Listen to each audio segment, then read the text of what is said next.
The key turned in the lock with a sound like breaking bone. Arthur stepped across the threshold of his grandmother's cottage, and the scent of dust and dried lavender filled his lungs. It was a systematic smell, one he could categorize and file away. The house was a sepia photograph, frozen in time. His intention was as ordered as the specimen trays in his city laboratory. Inventory the property, dispose of the sentimental clutter, and return to his life of controlled climates and peer-reviewed journals. Then he saw the garden. It was not the tidy, compartmentalized plot he maintained on his balcony. This was a verdant chaos, a tapestry of green run wild. Foxgloves stood like sentinels, their bells freckled and dark. Rambling roses choked a rusted trellis, their petals of violent crimson. It was beautiful in a messy, unscientific way. A project. For a week, Arthur worked from dawn until dusk, his meticulous nature imposing a temporary order. He created a spreadsheet, cataloging species, genus, and blooming period. It was on the third day, tucked beneath the sprawling canopy of a weeping willow, that he found them. At first, he didn't believe his own eyes. They were small, unassuming flowers, their petals a peculiar iridescent blue that seemed to drink the sunlight. Their structure was wrong, an anachronism. His heart, usually a steady metronome, stuttered into a frantic rhythm. He knelt, his fingers trembling as he traced the vein of a leaf. Asterias azura, the azure star. Officially extinct for half a century. Triumph, cold and sharp, flooded his veins. This was more than a discovery, it was a resurrection. His name would be etched in botanical history. He spent the next 2 days photographing, taking clippings with sterile precision, and cross-referencing every text he had brought. He was a man who dealt in facts, and the fact was he held the impossible in his hands. The dread began to seep in that evening as a soft rain pattered against the cottage windows. Rummaging in the attic for more reference books, his hand closed around a familiar leather-bound journal, Alara's. His grandmother had always been a chronicler, but her entries were usually about the weather or a new bird at the feeder. This one was different. The early pages were filled with pressed common daisies and clover. Then the prose changed. The writing grew tighter, more fervent. April 12th. Heard the dreadful news from the society. A fire at the Hartwell greenhouse. The entire Asterias azurea collection lost. A tragedy. A silence now hangs over the world where their beauty once was. May 3rd. Saw Alastair Finch at the market. He looks a ghost. They were his life's work. He is ruined. Arthur's throat went dry. Alastair Finch, a name from the footnotes of botanical history, a man whose career had collapsed into obscurity after the loss of his prized specimens. He turned the page, his fingers leaving damp prints on the paper.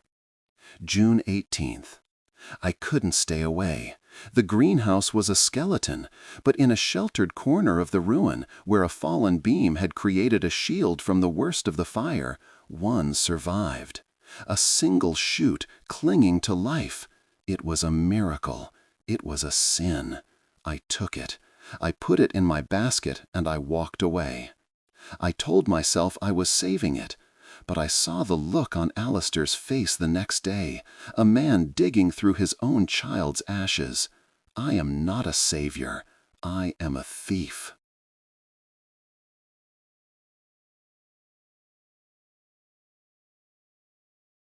The journal fell from Arthur's hands. The triumphant narrative in his mind shattered, replaced by a far darker story.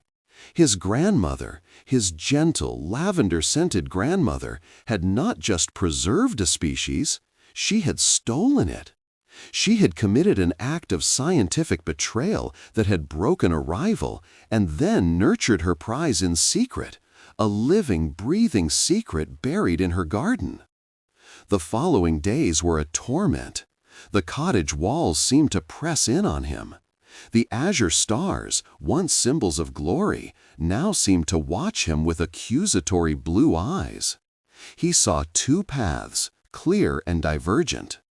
Path 1, publish his findings.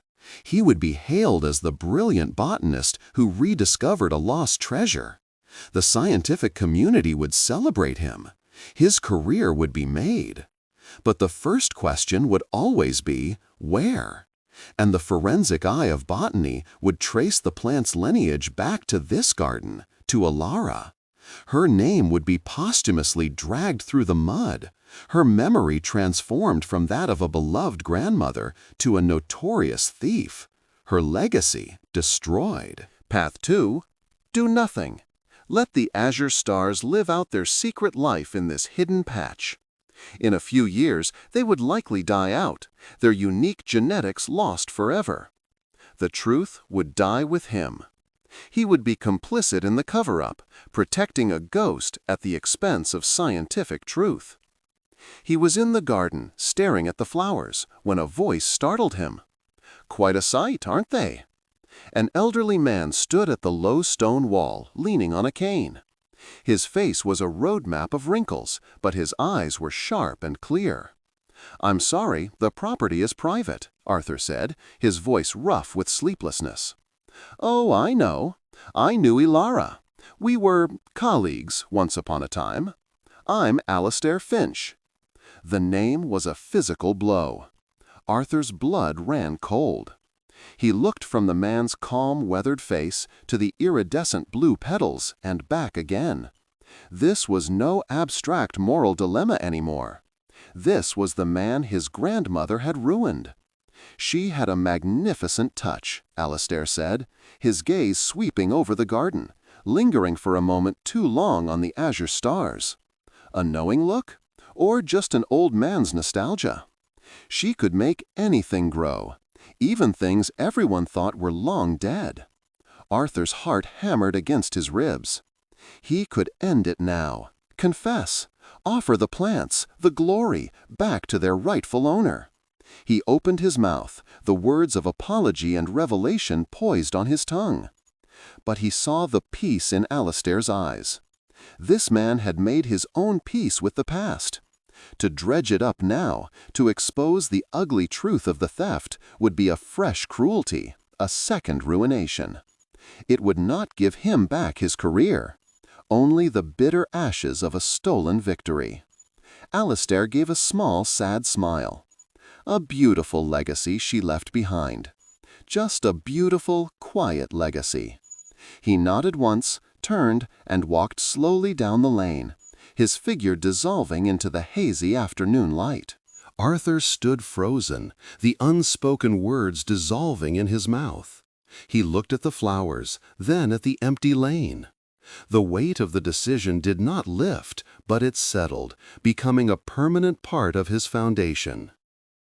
Weeks later, back in his city apartment, a single carefully pressed azure star bloom was sealed in a clear sleeve and tucked into the back of Ilara's journal. On a fresh page, Arthur had written a single line, a new entry in a chronicle of secrets. The greatest discoveries are not always those the world needs to know. He closed the cover, locking the last heirloom away. Some truths, like some flowers, were too fragile for the harsh light of day. They were meant for the shade, for the quiet, hidden corners of the world and of the heart.